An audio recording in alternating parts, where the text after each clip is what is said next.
श्री सीतानाथ समारंभां श्रीरामानन्दार्य मध्यमाम् अस्मदाचार्य पर्यन्तां वन्दे श्री गुरु परम्पराम्। गौरांगं रसमयं नित्यं रसाचार्यं रसोत्सुकं श्रीमद्रामहर्षणदेवाख्यं श्रीसद्गुरुं प्रणमाम्यहम्। सीतया सहितं रामं आनन्दामृतसागरं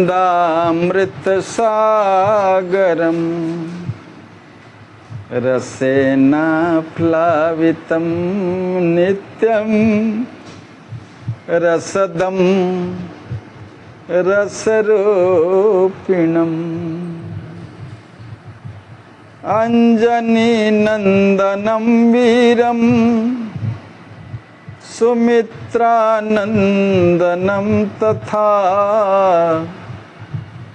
वन्दे श्रोता सुवक्तारौ प्रेम रामायणस्य च। पढ़त सुनत सुमिरत तुरत राम प्रेम रह छाए। प्रेम रामायण नाम तेहि दियो हृदय हरसाए। मोरे सरबस प्राण पियारे सिय राम नित रहहि सुखारे।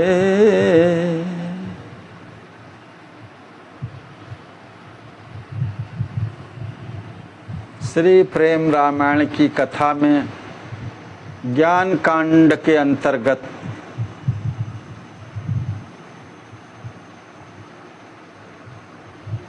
भगवान श्री रामचंद्र जी अपने प्यारे शाल की जिज्ञासा को शांत करते हुए जीव भगवान की शरण में हो जाए, विषय भोगी न रह करके 84 लाख योनियों में न भटके, इस भाव से परिपूर्ण होकर के भगवान से जिज्ञासा प्रकट करते हैं कैसे जीव इन विषयों से छूटे और आपकी शरण में आकर के आपको प्राप्त कर ले। प्रभु श्री राम जी विभिन्न विषयों पर चर्चा करते हुए, उत्तर देते हुए, जिज्ञासा को शांत करते हुए देह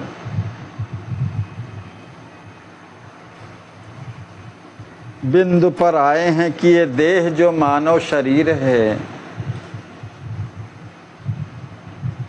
ये अंत में भस्म संज्ञक ही है। इसका परिणाम मुट्ठी भर राख ही है। यह शरीर अतिशय निकृष्ट दुख स्वरूप है, ये जीव का स्वरूप नहीं है। जीवात्मा का स्वरूप तो चेतन स्वरूप है, अमल है, जबकि शरीर मलों का भंडार है। मलायतनम शरीरम शरीरम व्याधि मंदिरम, रोगों का घर है। सदैव जन्म मरण जीवन भर नाना प्रकार के रोगों से ग्रस्त है। यह मनुष्य शरीर अनेक रोगों एवं व्याधियों से ग्रस्त है। भूत प्रेत टोना टुटका अनेक प्रकार के जो भय इत्यादि हैं, सदैव ही मानव देहासक्त होकर के उसका शिकार बना रहता है। फिर न करने योग्य कर्मों के कारण शाप का अधिकारी भी हो जाता है। जो अकरणीय है उन कर्मों को करता है,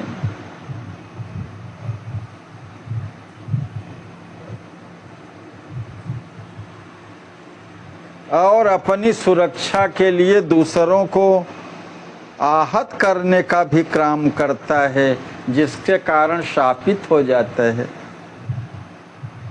इसके अतिरिक्त सर्वथा परतंत्र, मलिन, पाप का मूल तथा विकारों से युक्त होता है। पृथ्वी, जल, वायु, तेज, आकाश, इन पंचभूतों द्वारा मल से परिपूरित मात्र यह मांस ही मांस का लोथड़ा है। पंचभूत निर्मित मल पूरा, मांस पिंड दुखदायक भूरा। अंततो गत्वा अत्यंत दुखदायक है।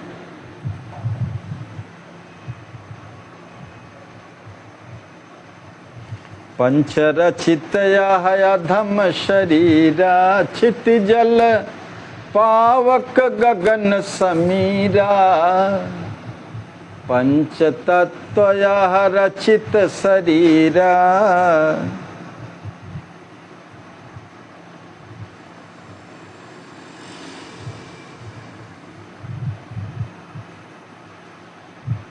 ये पंचभूतों से निर्मित फिर पुनः उसी में विलीन हो जाता है।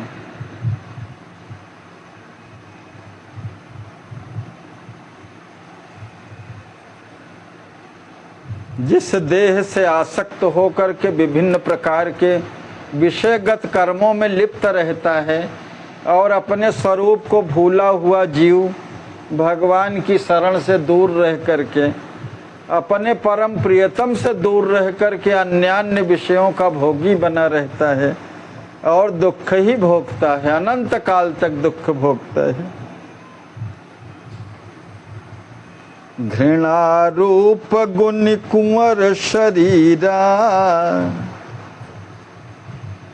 त्याग ही आत्म भाव मति धीरा।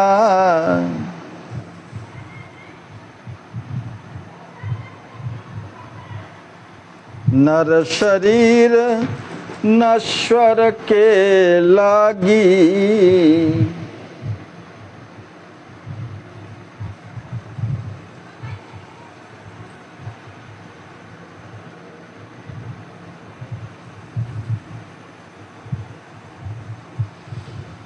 करहि राग रिस वृथा भागी। बुद्धिमान लोग शरीर को घृणित समझ करके आत्म भावना का परित्याग कर देते हैं। जिनको यह बोध हो जाता है कि मैं शरीर नहीं हूँ, उससे पृथक रहते हैं।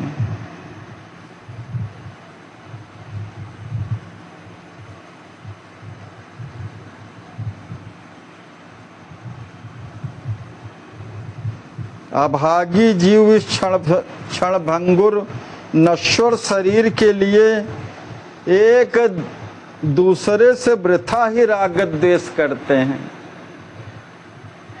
जीवन भर बंधनों का ही उपाय करते रहते हैं, जिससे जीव बंधा रहे, अधोगति को प्राप्त हो, वही उपाय करते रहते हैं।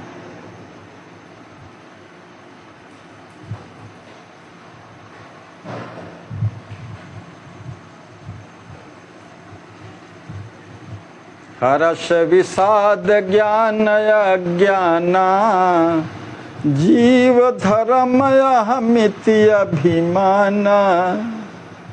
सो माया बस भयउ गोसाई, बंध्यो कीर मरकट की नाई।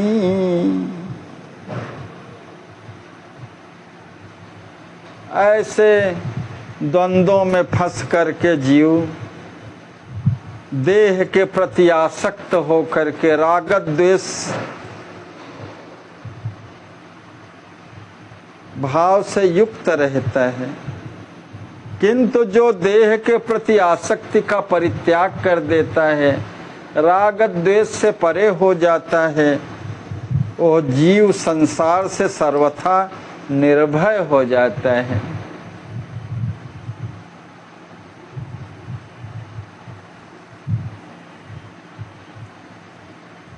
गोस्वामी जी भी लिखते हैं कि छूटई मल की मलही के धोए, घृत की पाऊ को वारी बिलोए।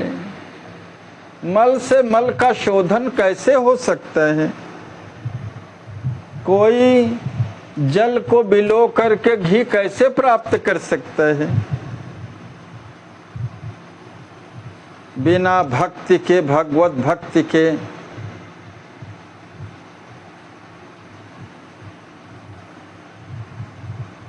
प्रेम भगति जल बिनु रघुराई, अभ्यंतर मल कबहू न जाई।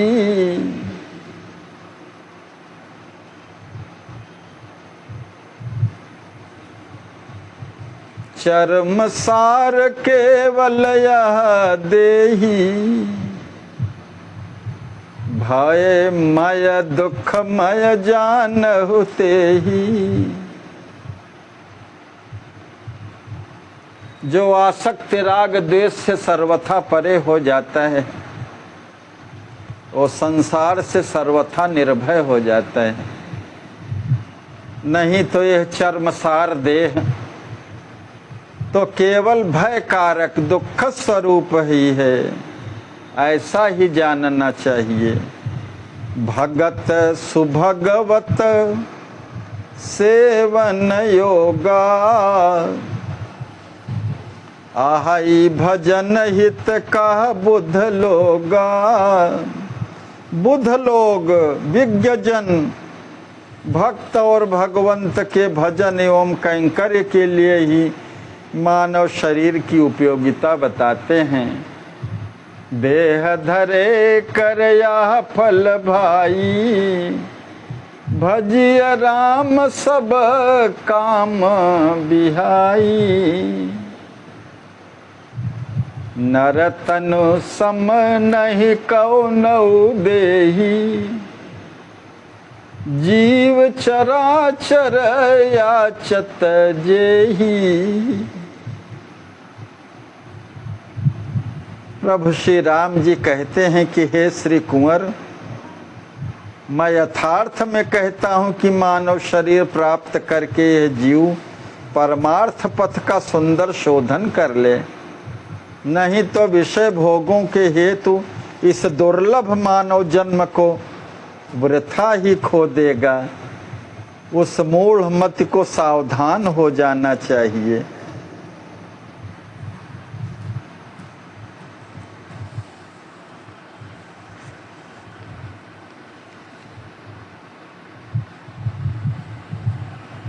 नृदेह माद्यम सुलभम सुदुर्लभम, प्लवम सुकल्पम गुरु कर्णधारम। मयानुकूलेन नभस्वतेरितम, पुमान भवाब्धिम न तरे सात महा। श्रीमद् भागवत का बहुत ही सुप्रसिद्ध श्लोक है यह। अर्थात मानव शरीर सब शुभ फलों की प्राप्ति का मूल है, सबसे श्रेष्ठ है, दुर्लभ होते हुए भी सुलभ हो गया है।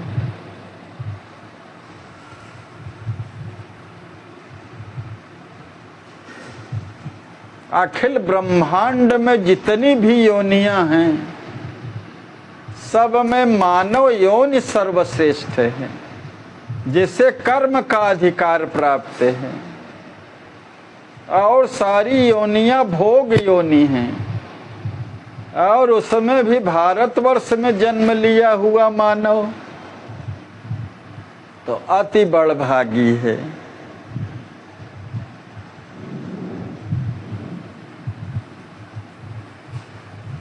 सत्कर्मियों के लिए सुलभ और दुष्कर्मियों के लिए अत्यंत दुर्लभ है। भव सागर पार जाने के लिए ये अत्यंत दृढ़ नौका है।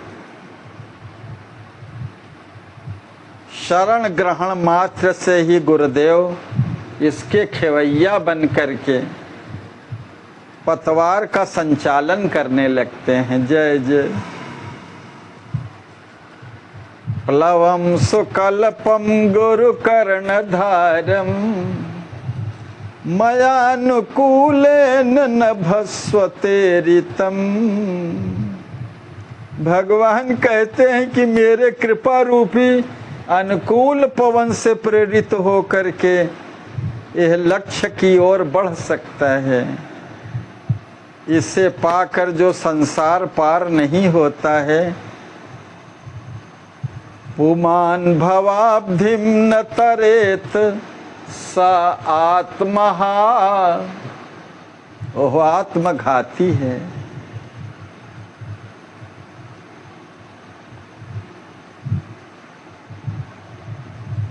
श्रुतियां कहती हैं त्वदनुपथम कुलायमिदमात्म सुहृत प्रियवच्चरति तथोन्मुखे त्वयि ते प्रिय आत्मनि च न बत रमन्त हो असदुपासनयात्महनो यदुनशया यदनुशया भ्रमन्तु उर्मये कुशरीर भृतः। आपकी सेवा के उपयुक्त है मनुष्य शरीर ही आत्मा बंधु और प्रियजन के समान आचरण करने वाला अर्थात स्वाधीन है।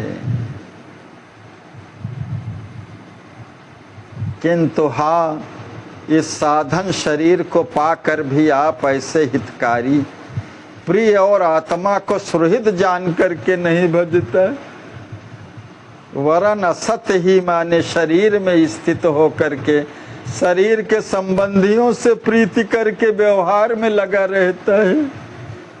इसी से आत्मघात करता हुआ संसार चक्र में घूमता रहता है।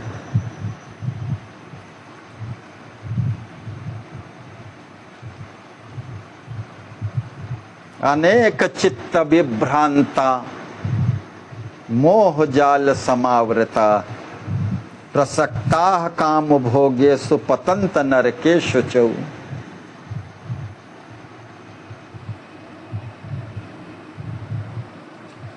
भगवान ने भी बता दिया कि आसुरी योनि को प्राप्त होने पर फिर और भी अधिक नीच गति को वे मूर्ख प्राप्त होते हैं, फिर वे मुझे नहीं प्राप्त कर सकते।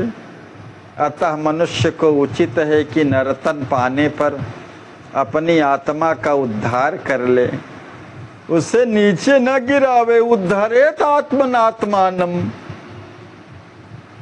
नात्मानम अवसादयेत, गीता के अनुसार।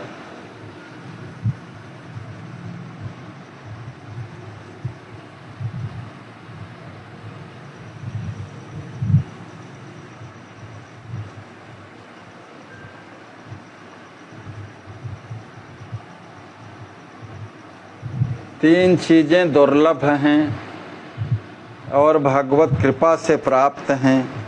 एक तो मनुष्यत्व, मनुष्य तन पाने के बाद मनुष्यता का बोध हो, और मनुष्य तन पाने के बाद मुमुक्षुत्व हो, मोक्ष प्राप्त करने की इच्छा, मोक्ष इच्छा, और महापुरुष संश्रय।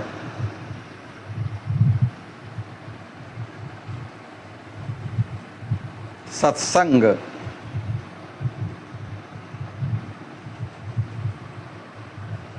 मनुष्य योनि तो भगवान को सबसे ज्यादा प्रिय है। इसमें तो इसी से तो नीच से नीच भक्त का उद्धार होता है। भगवान का विरध है न में भक्त प्रणश्यति। यो माम पश्यति सर्वत्र सर्वं च मयि पश्यति तस्याहं न प्रणश्यामि सच में न प्रणश्यति।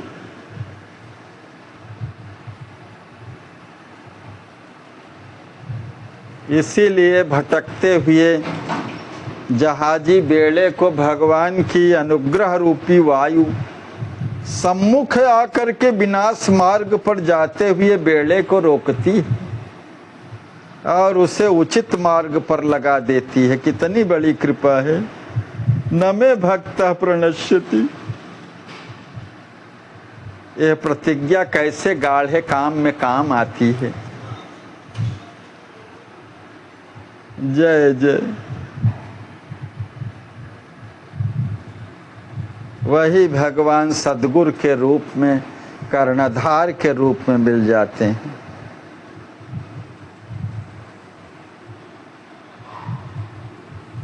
यही भगवान कहते हैं। भगवान के कहने का उद्देश्य है और भैया लक्ष्मी निधि जी के पूछने का उद्देश्य है। हमारे सद्गुरुदेव भगवान के हृदय का जो भाव है, जो परलोक यहाँ सुख चाहू सुनि मम बचन हृदय दृढ़ गहू।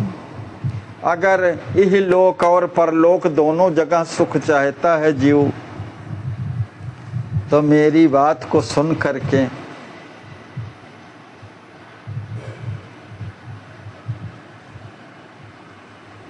मेरे सद्गुरुदेव के माध्यम से मेरे शरण में हो करके भजन करें।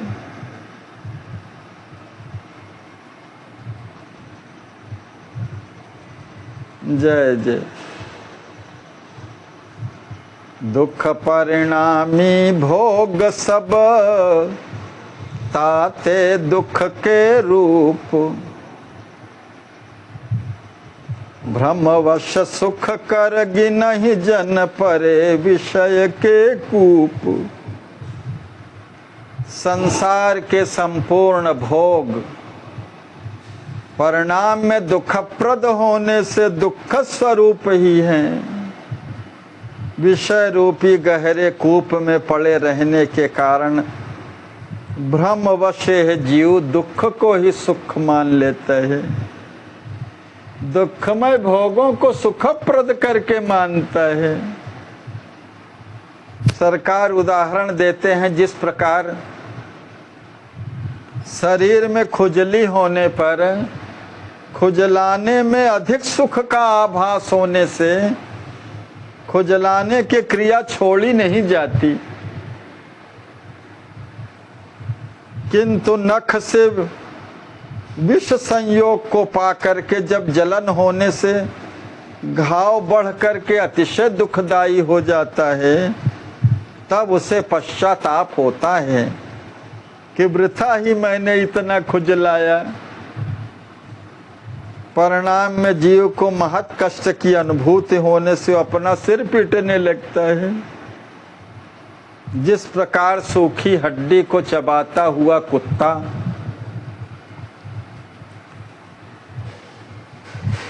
उसको ज्ञान नहीं होता कि इस मीठे लगने वाले सूखे हड्डी का स्वाद वास्तव में मेरे मुख के रक्त का ही है। संसार में जो विषय भोगी जीव है, कामासक्त है,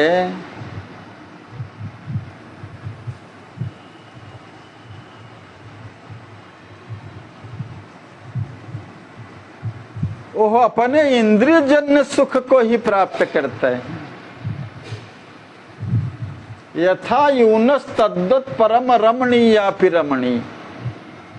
जैसे कोई सुंदरी स्त्री हो, जिस तरह से एक युवक के मन का हरण कर लेती है, क्या बच्चे के मन का भी उसी तरह से हरण करेगी?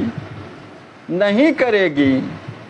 कारण बालक के मन में काम भावना नहीं है और युवा के मन में काम भावना है। इसलिए वह नारी को देख करके, युवती को देख करके आसक्त हो जाता है। यही विपरीत स्थिति भी है, स्त्री भी पुरुष को देख करके आसक्त हो जाती है। कामासक्त, काम की भावना से ओतप्रोत होने के कारण इंद्रिय जन्य सुखों को ही प्राप्त करते हैं। अंग संग करने के बाद भोग विलासिता का जो जीवन है वो अपने इंद्रिय जन्य सुख ही है, और समझते हैं कि अगले व्यक्ति से सुख प्राप्त हो रहा है। यही इस उदाहरण से समझाना चाहते हैं। सूखी हड्डी में कौन सा स्वाद है, मगर उस हड्डी के प्रति उसका आकर्षण है, मांस भोगी है। तो सूखी हड्डी को पा करके, जैसे उमा दारु योषित की नाई, जैसे लकड़ी की बनी हुई स्त्री से ही काम भावना की तृप्ति चाहता है कामी पुरुष। जब काम भावना का प्राबल्य होता है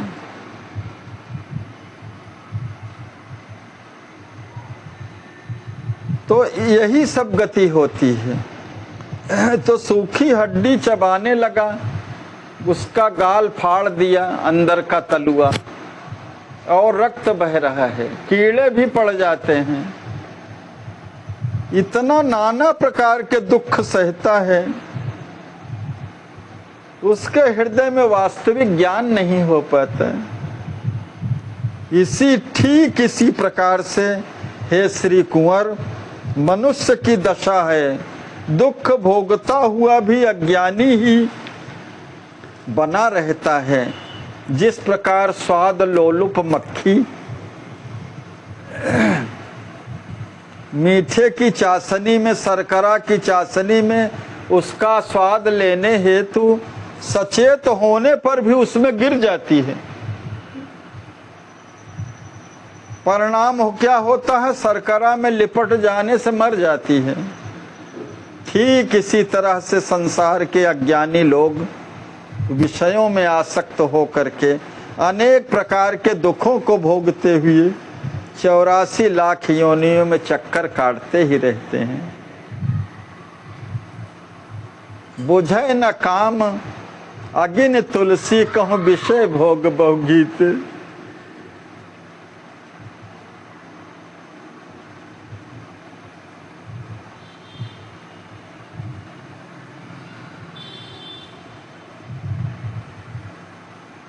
इसी तरह वीणा के मधुर मधुर स्वर से कर्णप्रिय विषय में फंस करके हिरण मारा जाता है। उसके लिए कर्ण विषय वीणा का नाद प्राण घातक हो जाता है। उसी प्रकार जिह्वा रस विषयनी मछली जिह्वा के स्वाद में फंस करके अत्यंत दीन अवस्था में तड़प तड़प करके अपने प्राणों को त्याग दे देती है। उसको ये नहीं ज्ञान है कि जिस कांटे में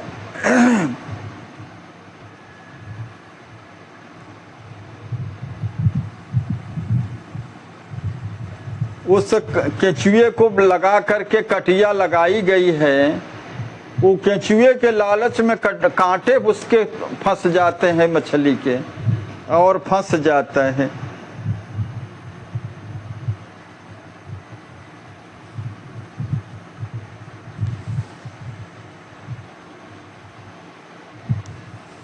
सूर्यास्त के पास पश्चात कमल की बंद पंखुड़ियों में फंसा हुआ सुगंधासक्त भ्रमर कमल कोश के अंदर प्राणों में घुटन होने से बेचैन होकर के मर जाता है।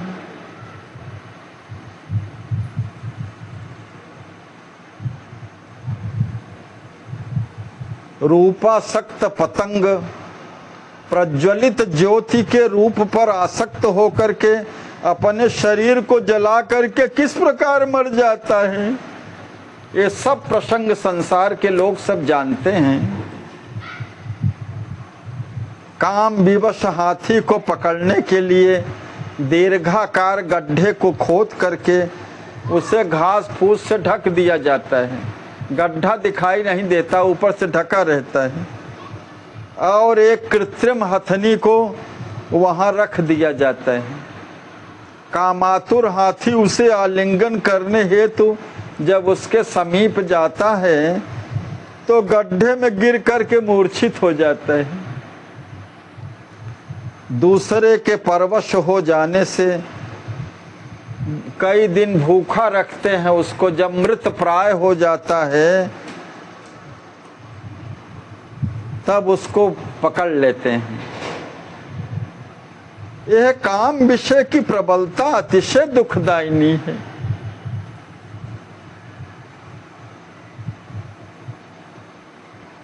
अली पतंग गज मीन मृग जरत कही आँच। ये सब हाथी, पतंगे, मछली, अली पतंग गज हाथ भौरा, अली पतंग गज मीन मृग हिरण, ये सब एक ही एक इंद्री के प्रभाव से सब अपने प्राणांत कर देते हैं। वही सरकार कहते हैं कि ये सभी प्राणी एक विषय वशय सब प्राणी, त्यागे तनहि मोह मति ठानी। पंच विषय वश नर अति कामी, कस नहीं विनशय जग रस भ्रामी। तो मनुष्य तो पंच विषयों के वशीभूत हुआ, माने शब्द स्पर्श रूप रस गंध, ये पांचों इसको सताते हैं,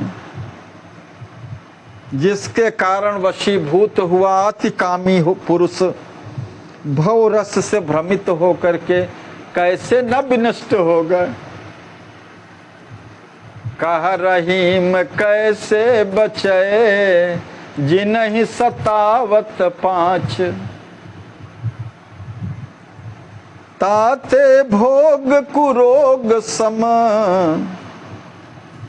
दुख रूप जिय जानी।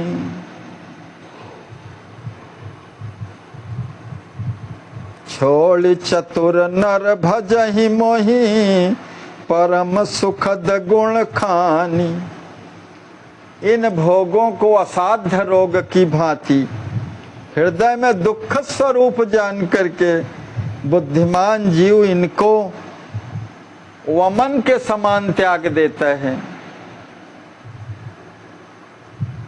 परम सुखप्रद श्रेय गुणों के भंडार मुझे ही भजे, श्री राम जी का ही भजन करे। भव रस सुख सीमा प्रिय नारी, ते ही पीछे जग अंध विकारी।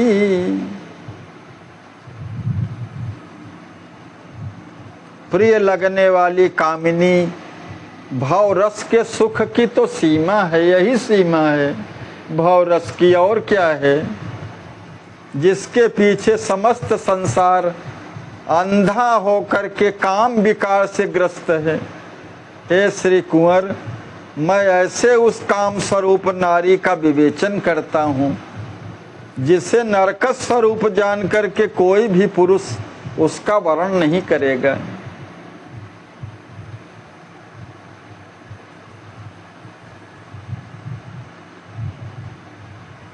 हे तात, ऐसी नारी जो कामस्वरूपा है, विश्व की अतीव मनोहर बेली है, जो स्पर्श करते ही हठपूर्वक प्राणों का हरण करने वाली है।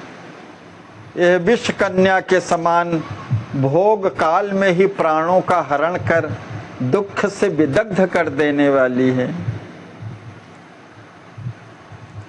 जो कामासक्त हो करके भोग विलासिता का ही जीवन जीने रखते हैं, वही लक्ष्य मान लेते हैं।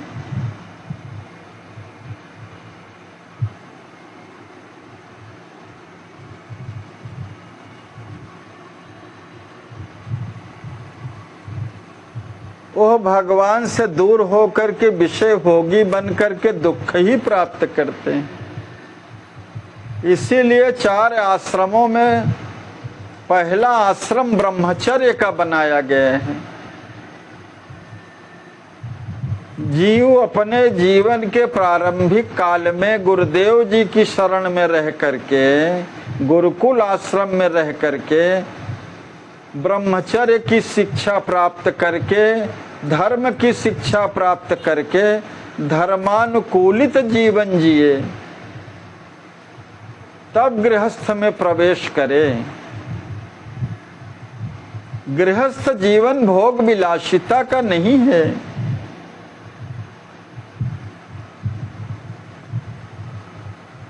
मदालसा जैसी नारियां इस गृहस्थ में हुई हैं, जिन्होंने सभी अपने बच्चों को बचपन से जब लोरियां सुनाती थी तो थपथपी वेद मंत्रों का देती थी। तुम तो बोध स्वरूप हो, क्यों रोते हो?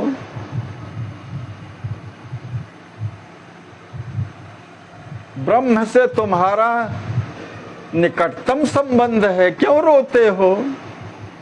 ऐसी लोरियां सुनाती थी मदालसा। जब सभी वैरागी हो गए बच्चे तो उनको परम संतोष हुआ।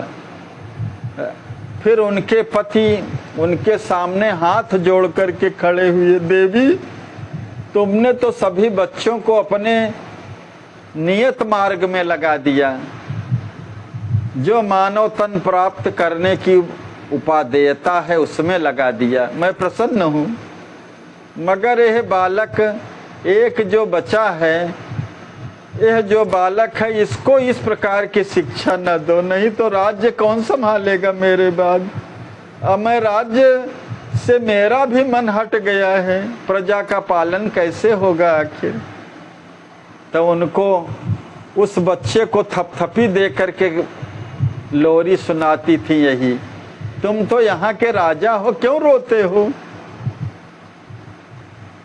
और उसको राजा बनाया और धर्मानुप्राणित राजा बनाया। यह इस प्रकार गृहस्थ में रह करके राजा जनक जी का जीवन कितना है, योग भोग मह राखो गोई। अनंत उदाहरण है धर्म भक्तों के। यही सरकार बताना चाहते हैं कि नारी नर में जो प्रीति कर करके और नर नारी में प्रीति करके भोगासक्त बना रहते हैं, भगवत बुद्धि से नहीं अनुप्राणित हैं, स्वसुख की कामना से जी रहे हैं, भोगैश्वर्य प्रसक्ता नाम, भोग ऐश्वर्य में प्रसक्त होकर के अपने अनमोल जीवन को खो देते हैं। यह जो सौभाग्य से सुअवसर प्राप्त है, मानव तन की प्राप्ति है। तो कामिनी के दुख स्वरूप अंग प्रत्यंग का वर्णन करते हैं सरकार। पहले तो स्वरूप का चिंतन करके बताते हैं कि यह कामिनी को बंसी के समान दुख स्वरूप जानिए, जो मन रूपी मछली को अपने तन रूपी कांटे से भेद करके लक्ष्य बनाने वाली है।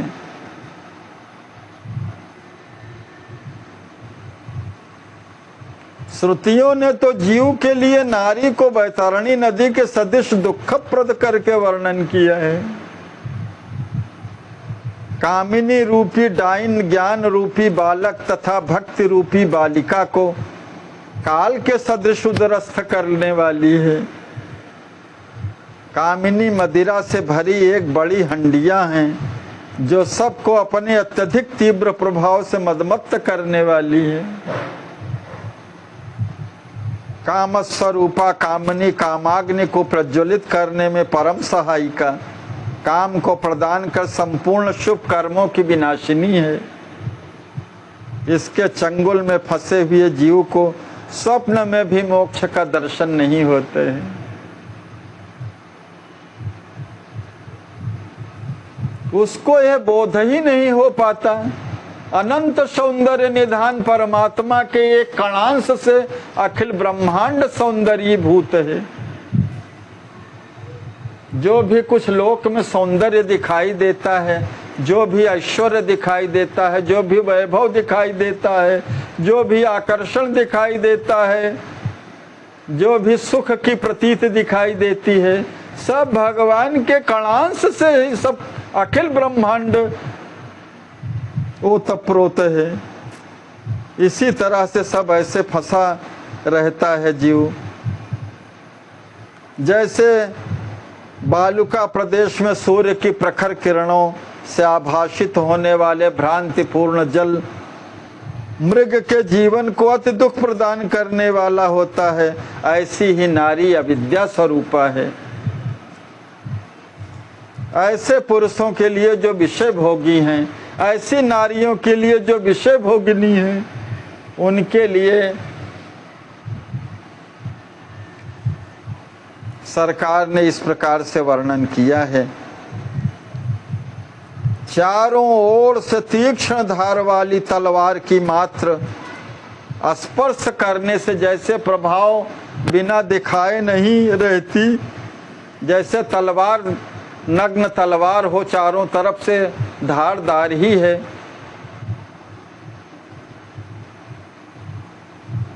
इसी तरह से काम प्रपूरित नारी का स्पर्श अतिशय दुख को प्रदान करने वाला है।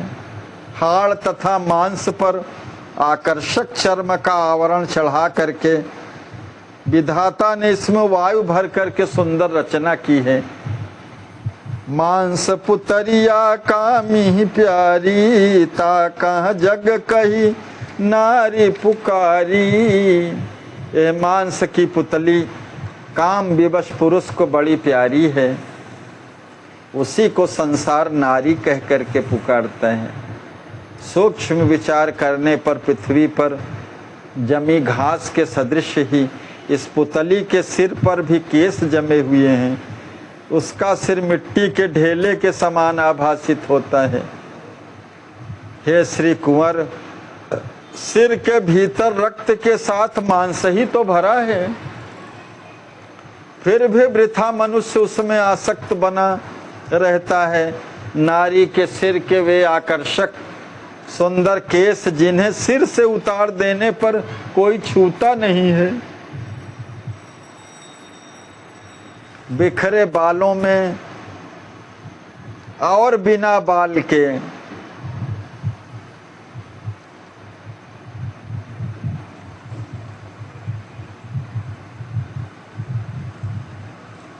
वही उसका वास्तविक स्वरूप है।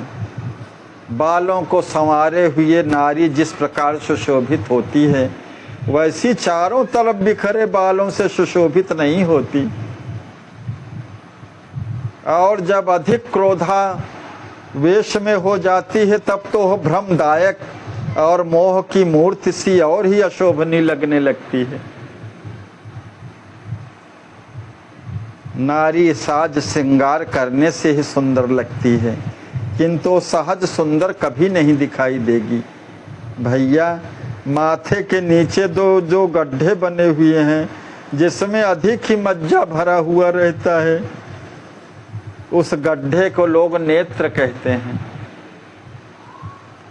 चर्म और मांस के संयोग मात्र से निर्मित है। जिन नेत्रों को देखते ही कामी पुरुष भ्रम से परिपूर्ण होकर के अपना संपूर्ण अस्तित्व खो देता है, उन नेत्रों से कीचड़ और मल सदैव निकलता रहता है। मूर्ख पुरुष नारी के उन्हीं नेत्रों से प्रेम करता है। नासिका शरीर से मल निकलने का एक द्वार है। इस तरह से सरकार ने सभी अंग प्रत्यंग कपोलों का,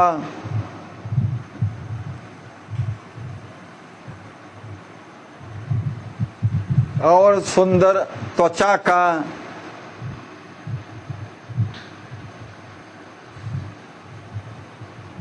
अधरा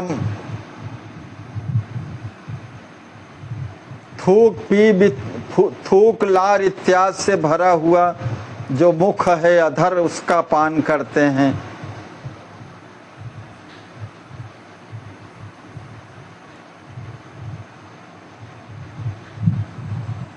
ऐसी अभागी बुद्धि को धिक्कार है। कामी पुरुष अधरों का पान करने के लिए लालायित रहता है। विषयासक्त कामी मनुष्य जिस मुख को सुंदर कहते हैं, उस शोभन मुख के संयोग से ही वे पतंगा के सदृश जलकर मर जाते हैं। ज्योति से प्रेम कर अपना जीवन नष्ट कर देता है। क्षमा जलती रहती है, परवाने फिदा होते हैं।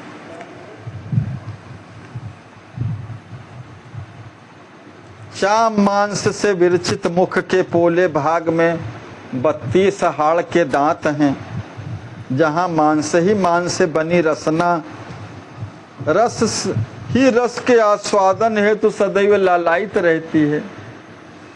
विषय भोग से युक्त ये मुख के भीतर जो रक्त, पीप, थूक, लार इत्यादि भरा हुआ है, सब विकारों से युक्त है। अंग प्रत्यंग मलायतनम शरीरम,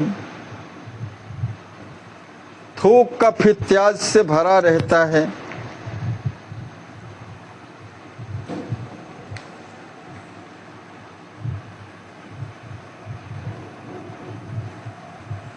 स्तनों का वर्णन करते हैं जो एक मांसों का एक लोथड़ा ही है, ऊंचा नीचा भाव पृथ्वी में जैसे ऊंचा नीचा रहता है।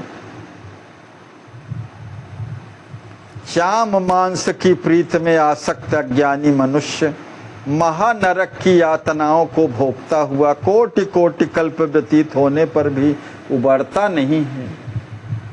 कितना जीवन को अधोगति की ओर ले जाने वाली हैं ये सब।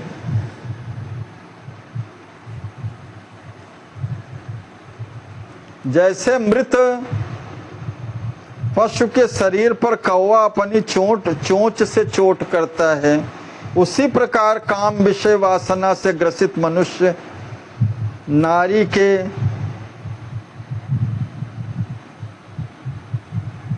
स्तन और मल मूत्रेंद्रिय का स्पर्श करके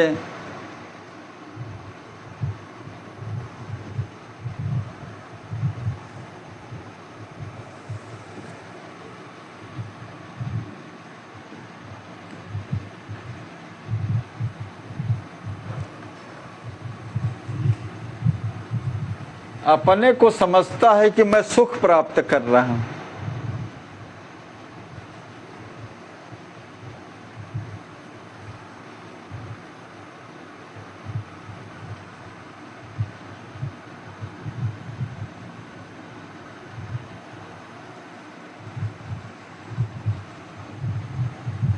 इस तरह से सरकार सभी अंग प्रत्यंगों का, गुप्तांगों का भी सब वर्णन करके, जो मल मूत्र के ही गड्ढे हैं, भंडार हैं, उससे अतिरिक्त और कुछ ही नहीं है।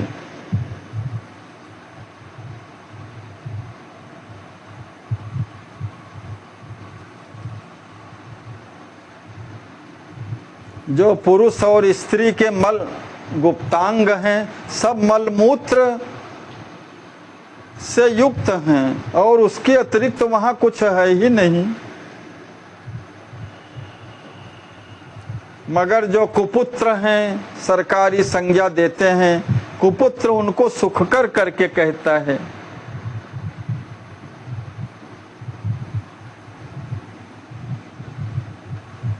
जो मल मूत्र को उत्सर्जित करने वाले अंग प्रत्यंग हैं, वो सब न दिखने वाले मल मूत्र के कीड़ों से ही भरे रहते हैं। जीव की संसारी देह उसी मार्ग से उत्पन्न होती है, इसी हेतु उसे योनि नाम की संज्ञा दी गई है। श्री राम जी शरीर की इस तरह से घृणास्पद रचना का विवेचन जीवों के कल्याण अर्थात देह से ऊपर उठने के लिए ही जीवों को करते हैं। मांस ही मांस से निर्मित अत्यंत घृणित अंग हैं, जिसमें सुख की आत्यांतिक आशा को लिए विषयासक्त कामी मनुष्य निमज्जन करता है। जैसे किसी फोड़े का घाव लाल और गहरा होता है, उसमें जल रूपी पीप दुर्गंध युक्त द्रव्य शरीर से बाहर निकलता रहता है, उसी तरह से ये जो मूत्र कुंड है उसमें किंचित भी भेद नहीं है। जो तत्वविद नर हैं वो इस विषय के मर्म को भली प्रकार से जानते हैं। दोनों जंघाओं के बीच में जो जननेंद्रिय है उसको अज्ञानी लोग सुखप्रद कहते हैं और नरकगामी होने हेतु अतिशय विषय भोगों को भोगते हैं। चाम में चाम का ही यह सब संयोग है। संसारी लोग इसको चरवण कहते हैं। धिक धिक ऐसी बुद्धि को सब विधि दुखद चमारी। ऐसी ओछी बुद्धि चमड़े का ही व्यवहार कर चमड़े को ही चाटना सिखाती है।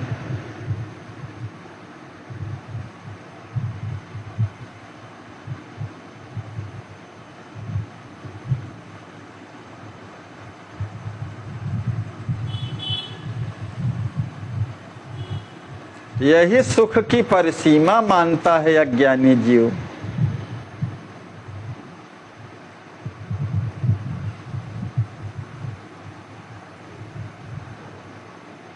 अविद्या के फंदे में फंसकर तथा उसमें पूरी तरह उलझने से संसारी प्राणी अपने आत्मस्वरूप को सर्वथा विस्मृत कर देता है।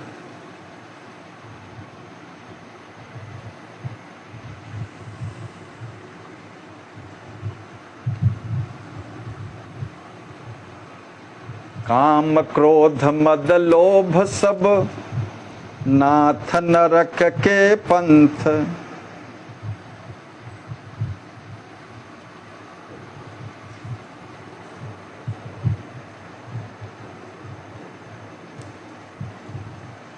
सिसनोदर पर जमपुर त्रासन। इस तरह से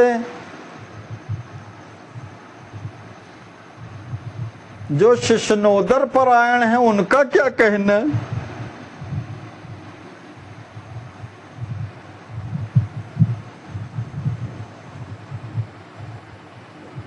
ऐसे कामी पुरुषों के संग से बड़ी हानि होती है। यथा सदभि पथि पुनः शिशनोदर कृतोद्यमयी आस्थितो रमते जंतुस्तमो विशति पूर्ववत। भगवान कपिल देव ने कहा,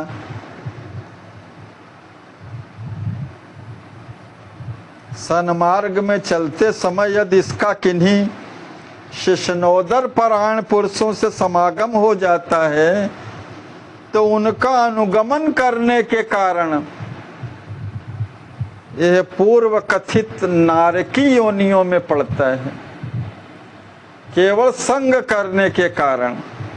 इनके संग से सत्यम शौचम दया मौनम बुद्धि श्रीर ह्रीर यशः क्षमा शमो दमो भगश्येति यत् संगाद्याति संक्षयम।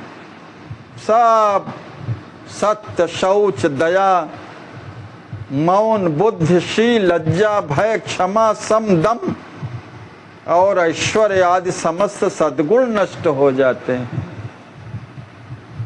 अतः होना शांत मूढ़ विक्षिप्त चित्त और स्त्रियों के क्रीड़ा मृग रूप अत्यंत सत्पुरुषों का संग कभी नहीं करना चाहिए। तेषु अशांतेषु मूढ़ेषु खंडितात्म स्वसाधुषु संगम न कुर्याच्छोच्येषु योषित क्रीड़ा मृगेषु च।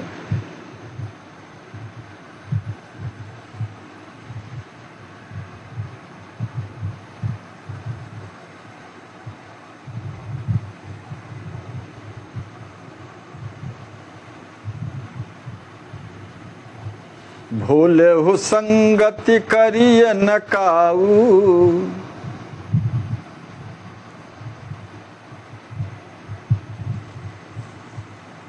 इनका संग नरक प्रदान करने वाला है। त्रिविधम नरकस्येदम द्वारम नाशनमात्मनः कामः क्रोधस् तथा लोभस् तस्मात् ते तत्रयम् त्यजेत्। सुख प्राप्ति की लालसा में दुख ही प्राप्त होते हैं।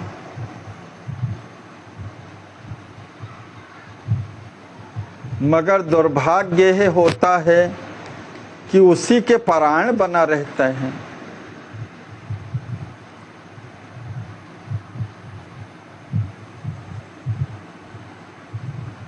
काम की अग्नि, तुलसीदास जी कहते हैं कि काम की अग्नि उसमें घी डालने से थोड़ी होती है,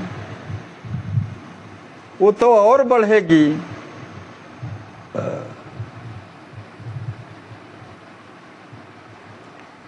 जिस प्रकार आग में घृत छोड़ने से आग न बुझ कर के और बढ़ती ही जाती है, उसी प्रकार काम की वस्तुओं के भोग से काम निवृत्त न होकर के बढ़ जाया ही करता है।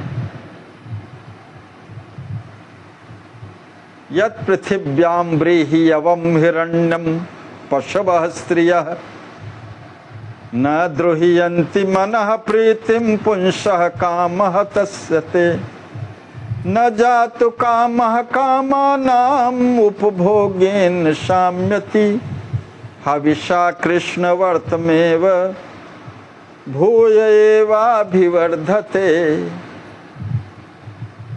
रत्नों से भरी पूरी पृथ्वी, स्वर्ण, पशु व स्त्री सब वस्तु एक मनुष्य के भोग में आने से भी उससे पूरी पूरी तृप्ति नहीं हो सकती। इतना मानव मन का इतना बड़ा भंडार है, इतना भूख है इसमें कि पृथ्वी पर की समस्त स्त्रियां, समस्त पशु, समस्त धन दौलत, जितनी भी यावत वस्तुएं हैं, सब एक व्यक्ति को प्राप्त हो जाएं, मगर वो तृप्त नहीं हो सकता। सारी चीजें मिल करके उसकी तृप्ति नहीं कर सकती। इंद्रादिक पद प्राप्त करने पर, अनंत अप्सराओं के साथ भोग करने के बाद भी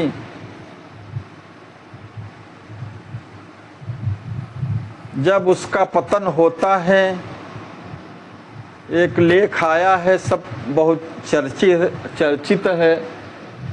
एक चींटी के पीछे एक चींटा काम भावना से भगा जा रहा था। भगवान मुस्कुराए। श्री जी ने पूछा, क्या कारण है प्रभु मुस्कुराने का? भगवान टालने लगे। कहा, नहीं, कुछ तो कारण होगा। आपका मुस्कुराना, हंसना निष्प्रयोजन तो होता नहीं। कहा, इस चींटे को देख रही हो, इसको 6 बार इंद्र बनाया है, मगर देखो कितनी मेरी माया बलवती है कि चींटी के पीछे काम भावना से भगा जा रहा है।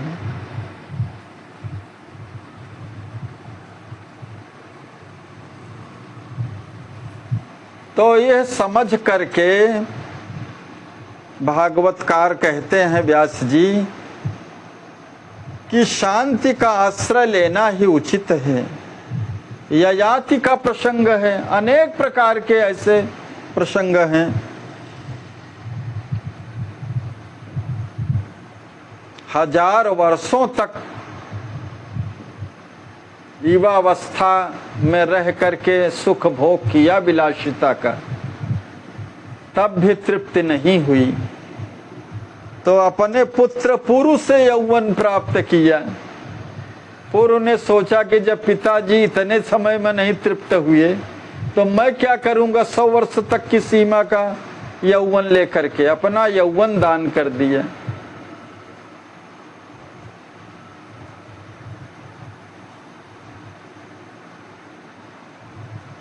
तुलसीदास हरि नाम सुधा तजी 60 पियत विषय विष मांगी। जय जय गुंजा ग्रहई परस मनि खोई। श्री राम जी कहते हैं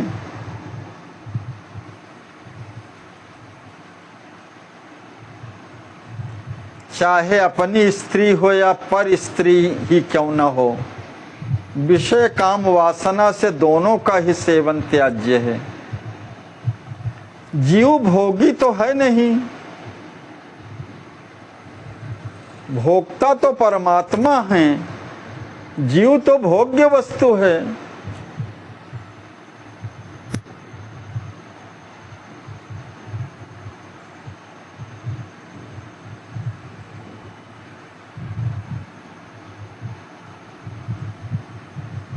जितनी भी संरचना है संतानोत्पत्ति के लिए ही व्यवस्था है, और उसमें भी अनेक कारण बताए गए हैं। जैसे ऋतुकाल में संपर्क न करना, विभिन्न तिथियों पर न करना, अंग संग न करना, सत्य का पालन करना, भोगी बुद्धि से न करना, संतानोत्पत्ति करने हेतु ही इस तरह से परिपूर्ण होकर के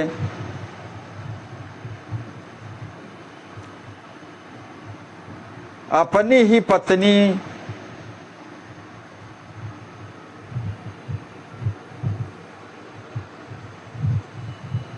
से इस तरह का संपर्क करे। और पराई स्त्रियों में तो फिर मातृवत व्यवहार करना चाहिए। मातृवत परदारेषु परद्रव्येषु लोष्ठवत, दूसरे के धन को ढेले के समान समझना चाहिए और दूसरे की स्त्री को माता के समान समझना चाहिए।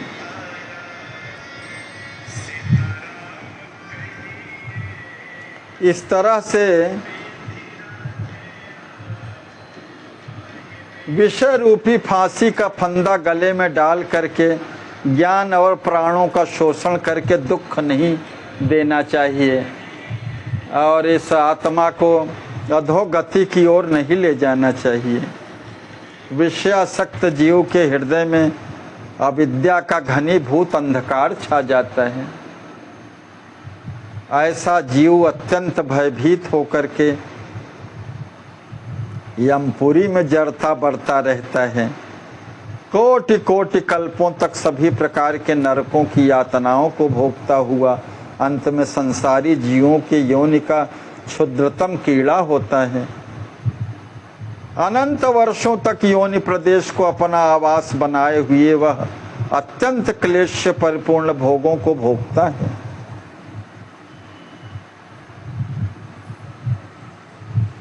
इस प्रकार अविद्या से ग्रस्त अभागा जीव संसार में महान शोक को प्राप्त होता है। मनुष्य का गौरव, विद्वता, कुलीनता, विवेक, सद्विचार आदि तभी तक बने रहते हैं जब तक अंगों में कामाग्नि प्रज्वलित नहीं होती।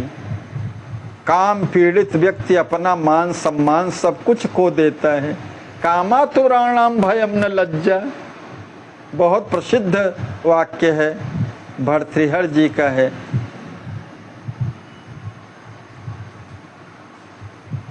और ऐसी जो कुलटा स्त्रियां होती हैं, जो कामासक्त परिपूर्णा होती हैं, वो तो वार्ता को लाभ किसी से करती हैं, हाव भाव के साथ देखती हैं किसी और को, हृदय में किसी अन्य से मिलने के विषय में सोचती हैं।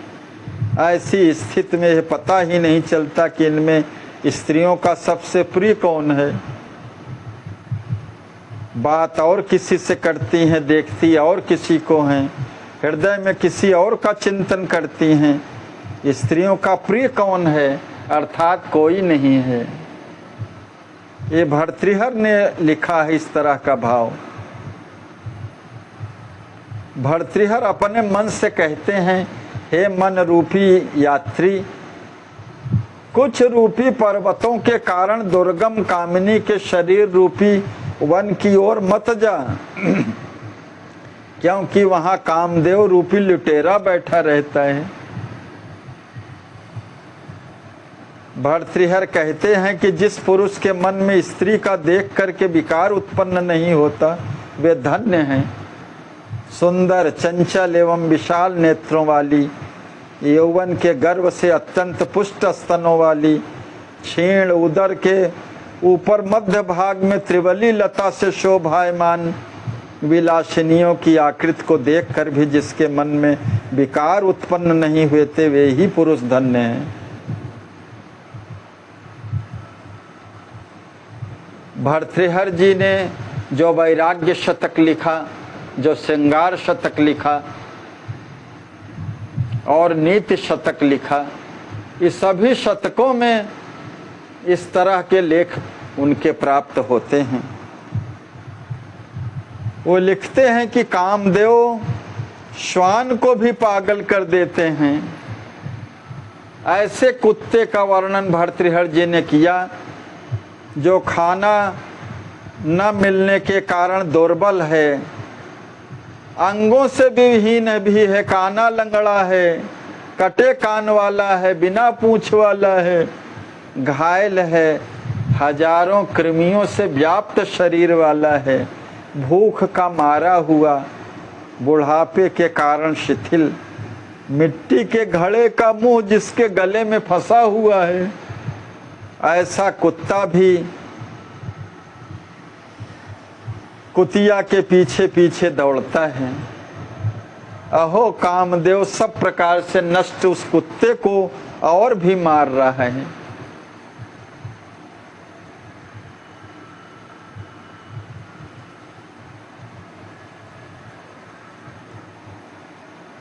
विभिन्न कवियों ने इस तरह से विषय भोग रूपी भावना को घृणित, उसके घृणित स्वरूप को दिखा करके उससे वैराग्य होने की बात सब ने कहा है। भर्तृहरि अपने शतक के 98वें श्लोक में स्वयं स्वीकार करते हैं, क्योंकि भुक्त भोगी भी रहे हैं। रानी पिंगला के द्वारा जो अमर फल की प्राप्ति हुई थी, उन्होंने अपनी पत्नी को दिया कि चिर यौवना रहेगी, मगर वो अपने मंत्री से उसका प्रेम था, उसने अपने मंत्री को दे दिया। फिर बाद में जब अमर फल राजा के पास गया तब उनको चिंता हुई। वास्तविक स्वरूप जानने के बाद तब उनको वैराग्य हो गया। अब तक मुझे कामदेव रूपी तिमिर रोग से उत्पन्न अज्ञान था, तब तक मुझे यह संसार नारी में दिखाई देता था। जैसे नारद जी को हुआ, जब काम भावना बलवती हो गई तो विवाह करना चाहे।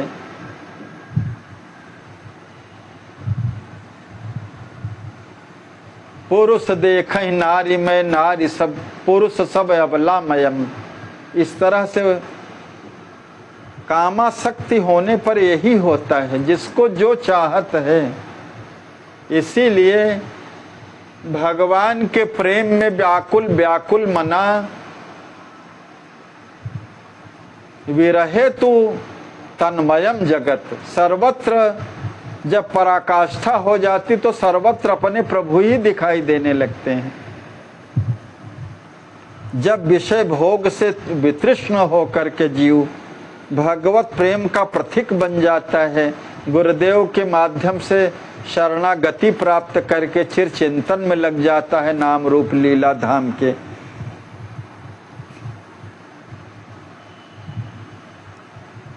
तो अब स्वयं की भावना बताते हैं कि अब तक तो मुझे कामदेव रूपी तिमिर रोग से उत्पन्न अज्ञान था मुझे, तब तक मुझे यह संसार नारी में दिखाई देता था। परंतु जब हमने विवेक रूपी अंजन अपने आँखों में लगाया तब हमारी दृष्टि सम हो गई और तीनों लोक हमें अब ब्रह्ममय दिखाई देने लगे हैं। जय जय। चाणक्य ने भी कहा है नास्ति काम समो व्याधिर नास्ति मोह समो रिपु नास्ति कोप समो वहनी नास्ति ज्ञानात् परम सुखम। आचार्य चाणक्य ने कहा है कि काम वासना में लिप्त रहने वाला व्यक्ति अनेक रोगों का शिकार हो जाता है। वह अध्ययन और स्वास्थ्य पर ध्यान नहीं दे पाता है, वह अपने लक्ष्य से भटक जाता है। काम वासना में लिप्त व्यक्ति अनिद्रा का शिकार हो जाता है, उससे कई तरह के रोग घेर लेते हैं, अपना नाश कर लेता है।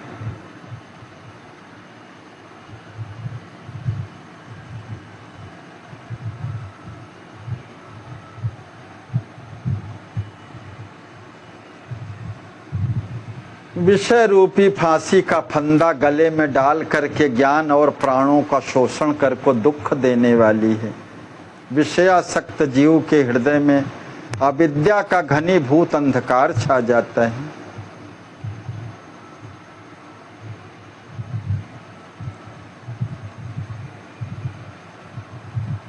जीव कभी जड़ योनि में तो कभी चेतन योनि में जन्म लेता हुआ अपने निज कर्मार्जित भोगों को भोगता हुआ भ्रमण करता रहता है। काम के वशीभूत हो उसे कुछ भी नहीं सूझता। सारा सार का विचार करने की शक्ति न रहने से क्या सार तत्व है, क्या असार तत्व है, क्या नित्य है, क्या अनित्य है, क्या सत्य है, क्या असत्य है, विवेक खो जाने से जीव क्षण क्षण में भोगों को भोगने में ही संघर्षशील बना रहता है। विषयासक्त जीव कभी गधा, कभी घोड़ा, कभी बैल बन करके योनि प्रदेश एवं मूत्र को ही मुख से चाटता है। अनंत कल्पों के बीत जाने पर तब कहीं वह मेरी कृपा से, माने श्री राम जी की कृपा से मनुष्य शरीर को प्राप्त करता है। अनंत जन्मों का अभ्यास बना रहने के कारण मानव जन्म मिलने पर भी वह पुनः काम का ही दास होता है। फलस्वरूप पुनः योनि का कीड़ा बन करके वह रात दिन यमराज के द्वारा प्रताड़ित किया जाता है।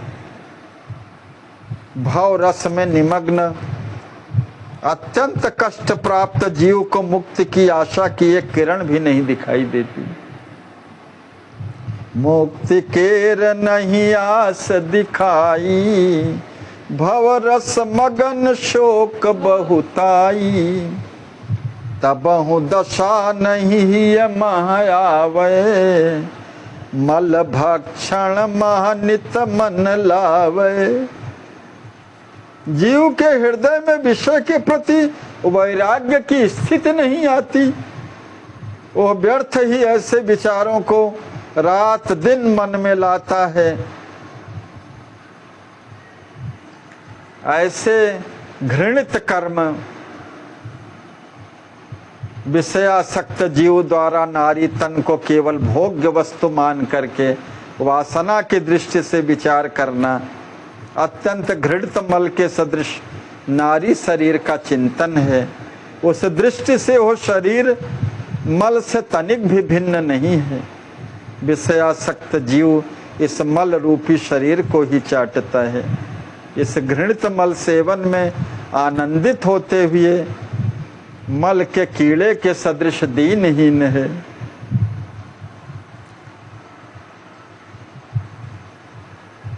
मल त्याग जब अधिक होने लगता है, जिसको विसूचिका रोग कहते हैं, कामिनी का सारा सौंदर्य नष्ट हो जाता है, उसका रूप देखा नहीं जाता, देखने में अत्यंत भयावह सी लगने लगती है। हे विज्ञ श्री कुंवर, इसलिए यही निश्चय होता है कि कामिनी की सुंदरता मल के अधीन है। उसमें मल के अतिरिक्त और कुछ दूसरी वस्तु है ही नहीं। जो नर मल स्वरूप शरीर में आसक्त रहता है उसे धिक्कार है। जिस प्रकार मक्खी मल में गिर करके अपना जीवन नष्ट कर देती है, उसी प्रकार मनुष्य विषय जाल में फंस करके कठिन दुखों को भोगता हुआ परिणाम स्वरूप अपने कर्मार्जित फलों को देख देख करके अपना ही सिर कूटता है।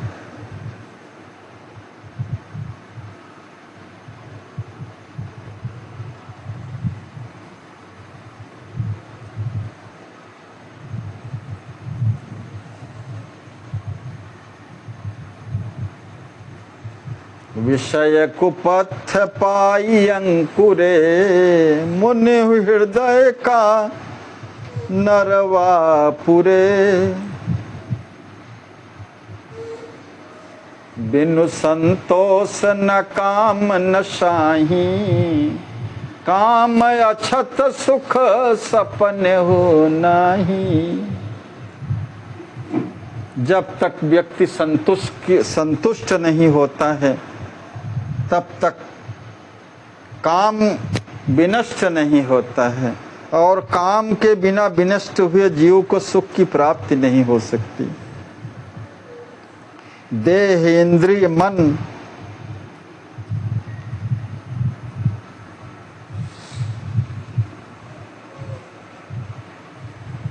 जीव इस प्रकार से विषय भोगों के घृणित स्वरूप को जान करके नित्य मन ही मन विचार करता हुआ मनुष्य स्त्री संभोग के दोषों व दुखों का दर्शन करे। विषय भोगों का दुख स्वरूप जब समझ में आता है, तब विषय से वैराग्य हो जाता है।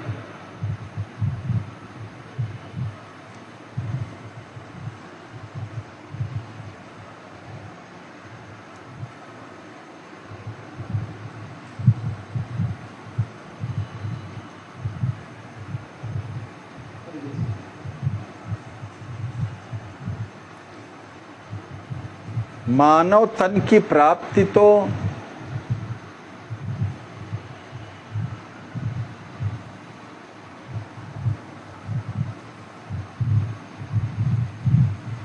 भगवत प्राप्ति के लिए है।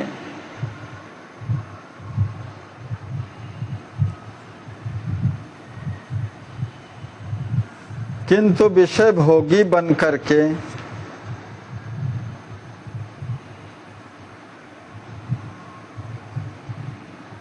तो जब उसको वैराग्य की स्थिति, जब विषय भोगों से वितृष्णा हो जाए उसके दुखद घृणित स्वरूप को देख करके, तब देह इंद्रिय मन और बुद्धि से सर्वथा जो परे है, आत्मा का स्वरूप परम विलक्षण दिखाई पड़ता है। विवेक का आश्रय लेकर के सूक्ष्म विचार करने से धीरे धीरे संशयों का समूल विनाश हो जाता है।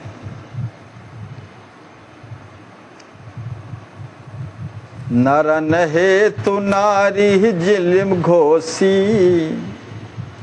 ज्ञान स्वरूप श्री राम जी कहते हैं कि मनुष्य के लिए जिस प्रकार मैंने नारी संसर्ग रूपी दुख दोषानुदर्शन का उद्घोष किया है, ठीक उसी प्रकार नारियों को भी पुरुष का संग दोष से परिपूर्ण है। स्त्री व पुरुष दोनों ही विषय दृष्टि से मल व मांस के पिंड स्वरूप हैं, जो परस्पर के दोषपूर्ण संसर्ग से संसार रूपी गहरे गर्त में गिरते हैं। नारी नित्य नित्यात्मानुसंधान कर पुरुष के साथ विषय भोगने में यदि दुख दोष का दर्शन करे, तो उसे भी विषय से वैराग्य हो करके काम से विरक्ति हो जाएगी और वो अवश्य परम पद को प्राप्त करेगी। वेद विहित स्वधर्म का अनुसरण कर नारी संसर्ग काम को छुड़ा करके जीव को परमार्थ देने वाला है। वेद विहित नारी संसर्गा, काम छुड़ाय देत अपवर्गा। काम दृष्टि सेवन नर नारी, नरक देय 84 धारी। काम पूर्ण दृष्टि से नर नारी के परस्पर सेवन का फल केवल नरक की प्राप्ति है और 84 लाख योनियों में जन्म धारण कर भटकना ही है। आकर 4 लाख 84 जोनि भ्रमत यह जीव अभिनाशी।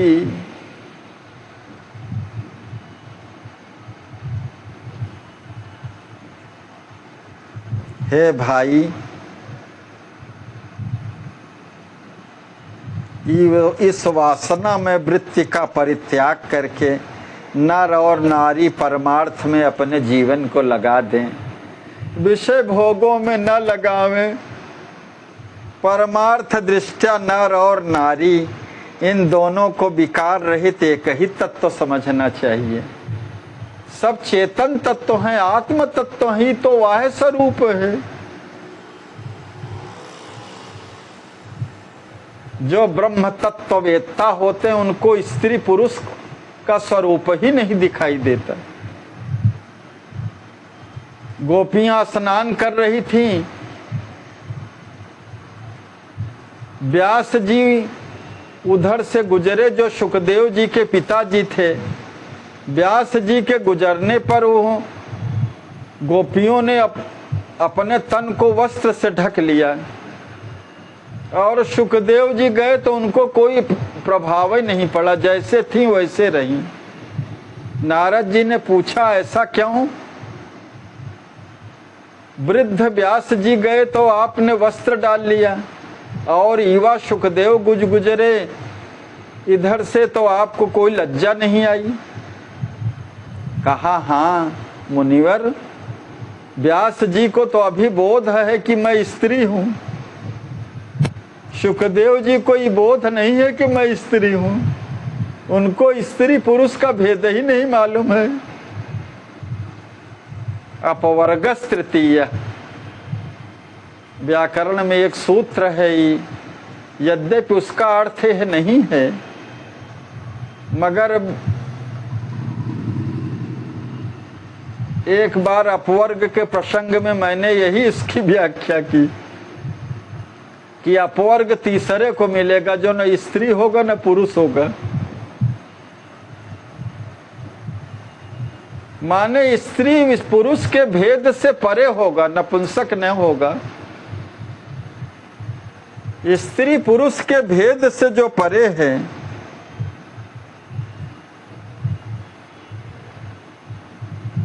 वही सरकार कहते हैं कि दोनों को विकार रहित एक ही तत्व समझना चाहिए। आत्म तत्व हैं सब।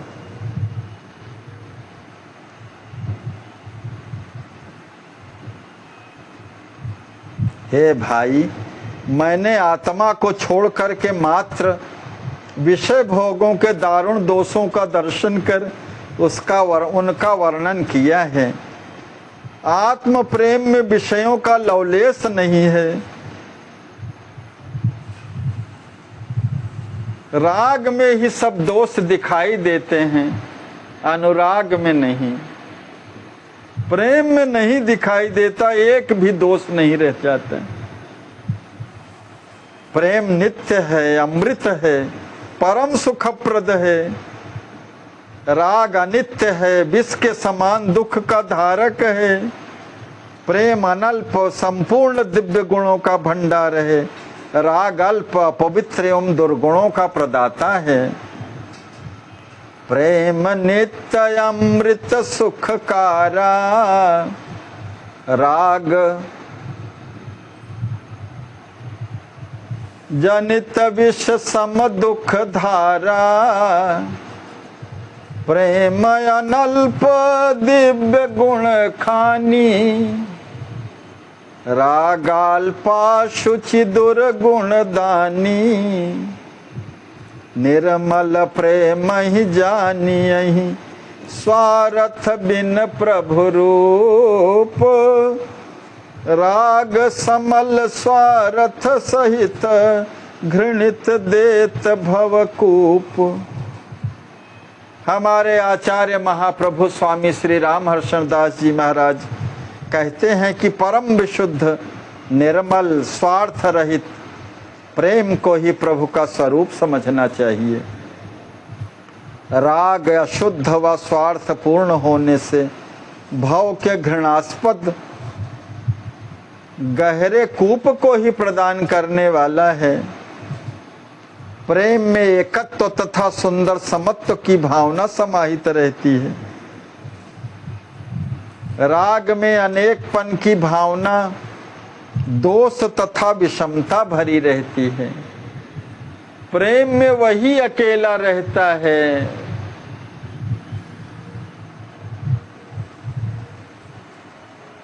ब्रह्ममय ही संपूर्ण ब्रह्मांड है। किंतु राग में अनेक दृष्टिकोण रहता है। अमुक हैं, अमुक हैं, अमुक हैं, अमुक गुण दोष है, अमुक प्रकार के जाति योनियां हैं, तमाम विषमता से भरा रहता है। मगर जो प्रेम तत्व है वो एक ही है और समत्व की भावना से रहता है।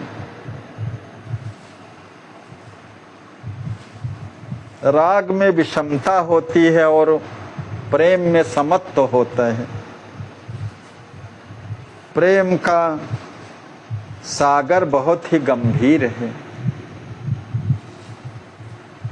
किंतु चंचल राग में कभी स्थिरता नहीं होती।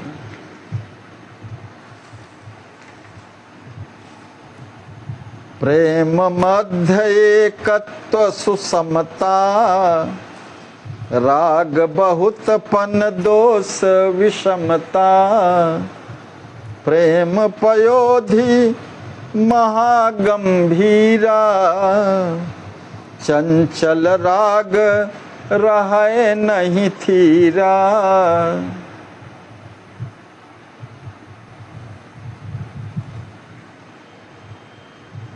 प्रेम और राग के तुलनात्मक वैशिष्ट्य की चर्चा कर रहे हैं। प्रेम सरसता को लिए है, निश्चल है, एक रस है, दृढ़ है, प्रभु के पाद पद्मों में ही स्थित है, अविनाशी है, निरुपाधिक है, सहज प्रकाशित होने वाला है। हे विज्ञ श्री कुंवर, राग जो है उपाधि युक्त है, अंधकार स्वरूप है, नीरस है, दुखद है, सदैव विनाश भाव को प्राप्त होने वाला है। प्रेम जीव को परम पद देने वाला है और राग जो है नरक में भेज करके प्राणों को हरने वाला है। ऐसा विचार करके जो परम विचारशील हैं उन्हें आत्म प्रेम में सुख पूर्वक पगे रहना चाहिए। अस विचारी जे परम विचारी, आत्म प्रेम मह पगहि सुखारी। रागहि हेरत कबहु क नाही, जान दुखद छरकत तेहि काहि। ऐसे आत्मज्ञानी महापुरुष राग की ओर कभी दृष्टिपात ही नहीं करते हैं। हे कुंवर, वे उसे दुखप्रद जान करके उसके स्पर्श से भी भयभीत रहते हैं। फिर देहासक्ति तो अत्यधिक दुखद है, जो आत्मज्ञान को सर्वथा विनष्ट कर देने वाली है। जिनके मन में मोक्ष की तीव्रतम चाह है, बुद्धि विचारी अस सुजन जन, मोक्ष चाह जेहि माही। राग त्यागी प्रेम ही गहें, परमानंद लहाही। ऐसे सज्जन पुरुष बुद्धिपूर्वक विचार करके राग का परित्याग कर देते हैं और विशुद्ध भगवत प्रेम को ग्रहण करके परमानंद को प्राप्त करते हैं। श्री राम जी कहते हैं, हे भाई, आयु तो क्षण प्रतिक्षण विनाश की ओर वेग से उसी प्रकार से जा रही है जिस प्रकार जल से उत्पन्न होने वाला बुलबुला कभी भी नष्ट हो जाता है। छिन्न छिन्न जावती आयु सिराई, यथा बुलबुला जल कर भाई। नहीं जानहि कही काल ही माही, काल आई खावे तन काही।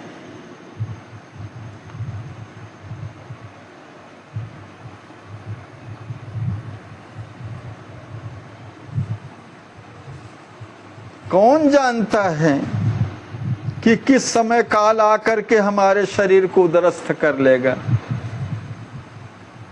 इसलिए राम जी कहते हैं कि हे विद्रोह कुमार, जीव को चाहिए कि वो जहाँ है, जैसा है, उसी समय मेरे आश्रय को ग्रहण कर ले।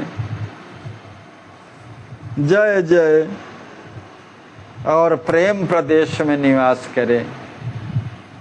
आश्रय ग्रहण करने के लिए किसी वस्तु विशेष की आवश्यकता तो है नहीं, केवल भाव की आवश्यकता है।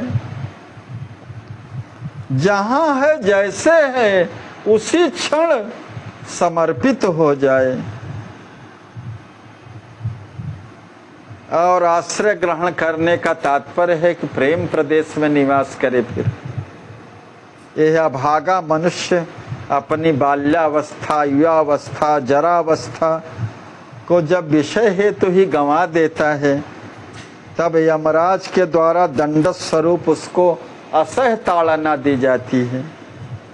विषय जीव निज कर्मार्जित फलों के दुख को प्राप्त करता है। अवश्यमेव भोक्तव्यम कृतम कर्म शुभाशुभम। विद्या जाति सुंदर स्वरूप, अपनी महानता, यौवन का अहंकार जीव को संसार के गहरे कुएं में पटक देता है। इस सभी का अहंकार, जितनी चीजें अभी चर्चा हुई, विद्या जाति कुल वर्ण गोत्र, सुंदर स्वरूप, ज्ञान, यौवन, महानता, पद, जितने भी संसार की उपलब्धियां हैं, उन सब का अहंकार जीव को संसार के गहरे कुएं में ढकेल देता है, पटक देता है। इन सभी का अहंकार क्षणभंगुर तथा दुखद जान करके, श्रुतियों के आदेश को सुन करके सज्जन इन सब का परित्याग कर देते हैं। इन सब अहंकारों में धन का अहंकार सबसे बड़ा भारी है। इनहु ते है धन मद भारी, बड़े बड़े कहाँ करई खुआरी। जो बड़े बड़े सज्जनों को भी नष्ट कर देता है। इसीलिए गोस्वामी जी अंत में श्री रामचरितमानस की रचना के बाद कहते हैं, कामी नारी प्यारी जिमि, लोभी प्रिय जिमि दाम। तिमि रघुनाथ निरंतर, प्रिय लागहु मोहि राम। जैसे कामी व्यक्ति को नारी प्रिय है और लोभी को धन प्रिय है, ऐसे मुझे आप प्रिय लगो नाथ। जय जय। अर्थ ही जानी अनर्थ प्रद, दायक चिंता शोक। मुनि जन संग्रह नहीं करत, सुखी रहत दुह लोक। धन तो अर्थ अनर्थ प्रदायक है, चिंता शोकदायक है। ऐसा समझ करके मुनिजन अर्थ का संग्रह नहीं करते हैं। इसीलिए लोक और परलोक दोनों में वे सुखी रहते हैं। अर्थानाम अर्जने दुखम तथा च परिपालने, व्यये दुखम नाशे दुखम, धिगर्थान क्लेशकारिण। धन को कमाने में दुख होता है, उसके रक्षा करने में दुख होता है, खर्च हो जाने पर दुख होता है, नष्ट हो जाने पर दुख होता है। सब प्रकार से दुख ही प्रदान करने वाला है।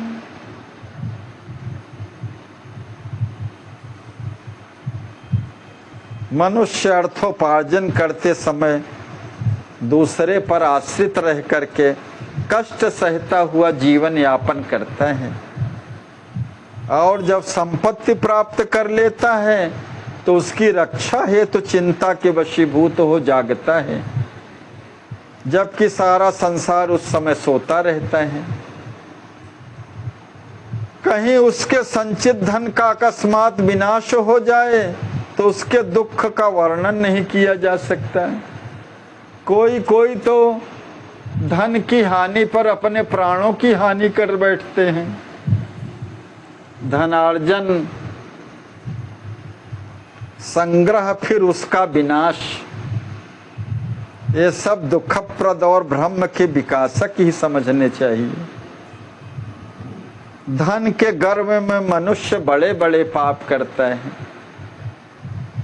यमराज से वो किंचित नहीं डरता।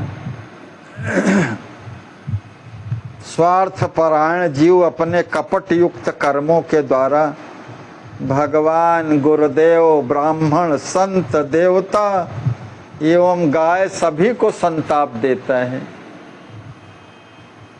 इस तरह धनवान एवं स्वार्थी व्यक्ति जो स्व सुख के लिए ही, संग्रह वृत्ति के लिए ही धन को प्राप्त करता है, वह हिंसा करने वाला, चोर, नीच,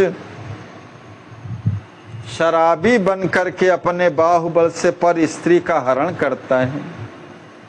हिंसक, चोर, नीच, मद्यापी, परतीय हरत बाहुबल थापी, सुत प्रतिकूल करही आचारा, खेलत द्यूत बुद्धि सविकारा। ऐसा श्रुति के प्रतिकूल आचरण कर ऐसे लोग बुद्धि के विकृत होने पर जुआ के खेल भी खेलने लगते हैं। अत्र तत्र दुख पावहीं धन अभिमानी लोग, मगन अविद्या सिंधु मह जन्म मरण लग रोग। यहाँ भी और वहाँ भी, लोक परलोक सब जगह दुख ही पाते हैं धन के अभिमानी लोग। अविद्या, अज्ञान के सागर में वो मग्न रहते हैं और जन्म मरण का रोग लगा ही रहता है। धन का मद, चंचलता, असत्यता सब अनर्थों का मूल कारण है। चंचल असत अनर्थन मूला, को सेवय बिन हरि प्रतिकूला। धन का मद, चंचलता, असत्यता सब अनर्थों का ही सब मूल कारण है। धन के लिए धर्म छोड़ देता है जीव।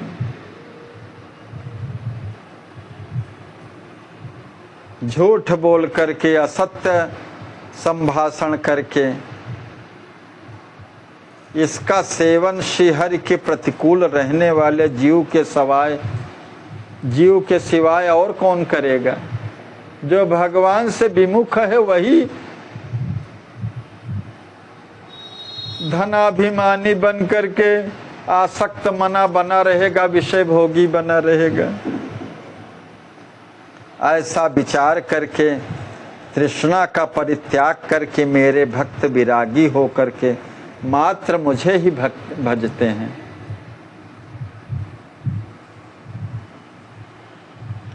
जब ही वासना जाई नसाई, तब ही आत्मा रूप लखाई।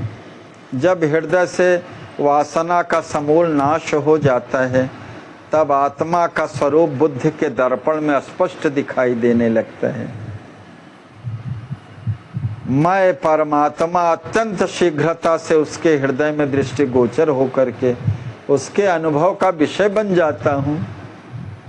जीव और ईश्वर का निरुपाधिक, बिना किसी साधन एवं बिना किसी नियम के ही सहज प्रेम होता है जीवात्मा और परमात्मा में।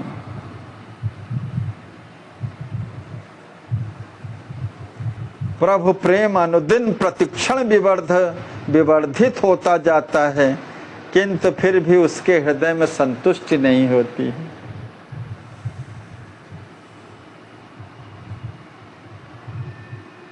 प्रतिक्षण वर्धमान रहता है।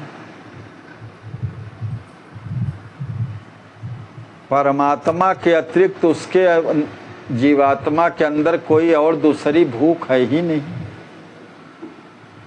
उसी भूख के कारण विषयों का भूखा रह करके लगता है कि यही प्राप्य है, यही प्राप्य है। कितने पंथ मजहब हैं जो आत्म तत्व को नहीं मानते हैं, उनको स्वर्ग और जन्नत की प्राप्ति ही मुख्य रूप से है। जहाँ विषय भोगों की प्राप्ति है उसी का केवल दिखा करके अनर्थ करवाते रहते हैं।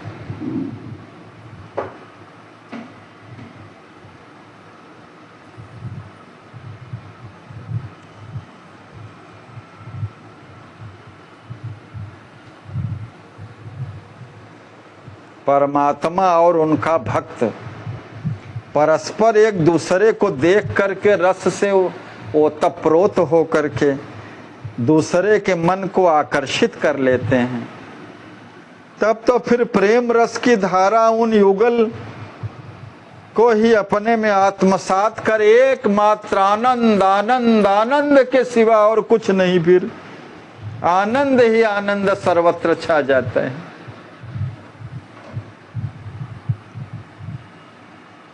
जैसे असंतुष्ट व्यक्ति है तो उसके हृदय से क्या छलकेगा, असंतोष ही बांटेगा। कोई सुखी है तो सुख बांटेगा। जिसके पास जो रहेगा, जिस वातावरण में रहेगा, परमानंद में निमग्न रहेगा तो आनंद के अतिरिक्त क्या रहेगा। आनंद ही आनंद सर्वत्र छा जाता है। सुनहु सखे जिय जान यस, आह मम रहित कुआस, सतत भजहि नर मोहि जे, सब विधि लाहै सुपास। हे सखे श्री कुंवर, सुनिए, ऐसा हृदय में अनुभव करके अहंकार, ममकार और कुसंग से रहित हो करके जो मनुष्य मेरा सतत भजन करता है वो सब प्रकार से परम विश्राम को प्राप्त करता है। यही मानव तन प्राप्त करने की उपयोगिता है, क्योंकि साधन धाम मोक्ष कर द्वारा, पाई न जे परलोक समारा, सो परत्र दुख पावे सिर धुन धुन पचिताई, काल ही कर्म ही ईश्वर ही मिथ्या दोष लगाई।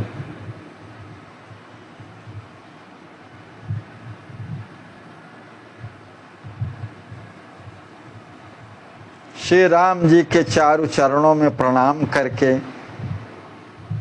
भैया लक्ष्मी निधि जी ने कहा, हे प्रभु, आपने मुझसे कुछ भी गुप्त न रख करके सत्य से संशोधित वार्ता ही कही है। हे भक्तवत्सल प्रभु श्री राम जी, आपने असीम कृपा की दास पर। फिर भक्तवत्सल प्रभु श्री राम जी ने कहा, हे निमिवंश प्रवीर, धैर्य मूर्ते कुंवर, मैं तो सदैव ही आपका सहज प्रगाढ़ प्रीति के अधीन हूँ। मैं तो अपने प्रेम की श्रृंखला में मुझे बांधकर संसार को विलक्षण प्रेम रस की धारा का आपने संदर्शन कराया है। सिर ऐसी अपनी प्रशंसा सुन करके संकुचित हो गए भैया लक्ष्मी निधि जी, और सिर झुका करके संकुचित मुद्रा में उन्होंने कहा, हे प्यारे, मुझ में आपने जो भी देखा है वो सब आपका ही तो किया कराया है। जय जय।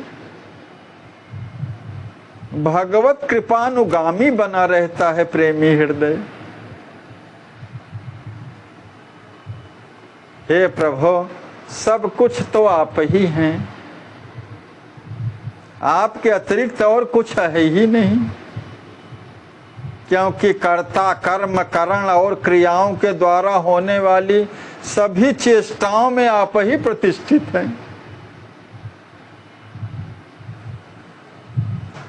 सब कुछ तुम ही और नहीं आना, करता कर्म करण क्रियमाना, नाथ प्रेम पथ पथिक जे अहीं, तिन की रीति कवन विधि रहीं। जय जय। हे नाथ, प्रेम के प्रशस्त मार्ग के जो पथिक हैं उनके रहने की पद्धति किस प्रकार होती है।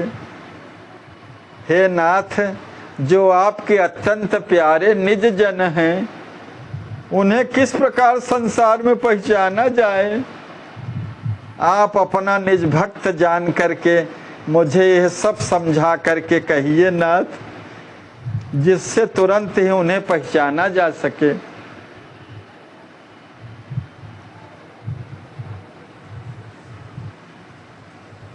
गुणनिधि श्री राम जी ने कहा, हे सखे, जिस प्रकार आपकी भागवत धर्ममयी रहनी और करनी है, जैसी आपकी शुद्ध शरणागति से संयुक्त अनन्य दृढ़ बुद्धि तथा फिर प्रेम रस से परिपूर्ण निष्काम भक्ति एवं ज्ञान से पूरित आपका आनंदमय स्वरूप है, ठीक उसी प्रकार मेरे भक्तों के भी आपके ही समान धर्म, कर्म और सब नियम होते हैं। राम कहे जस तुम रहत, गति मति भगति सप्रेम, ज्ञान रूप आनंद में तस मम भक्तन नेम।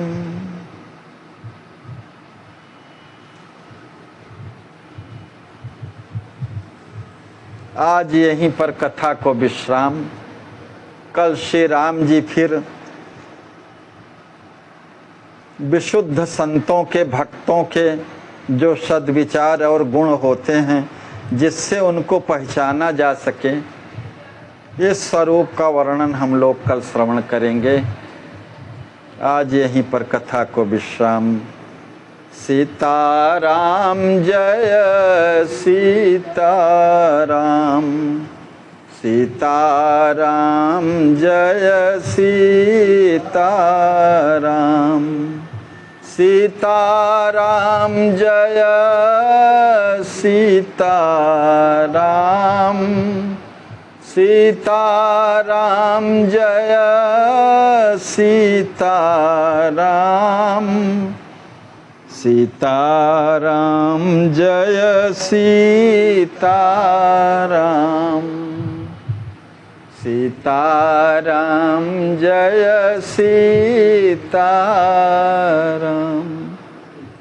श्री सीतारामार्पणमस्तु। श्री सद्गुरुदेवार्पणम्।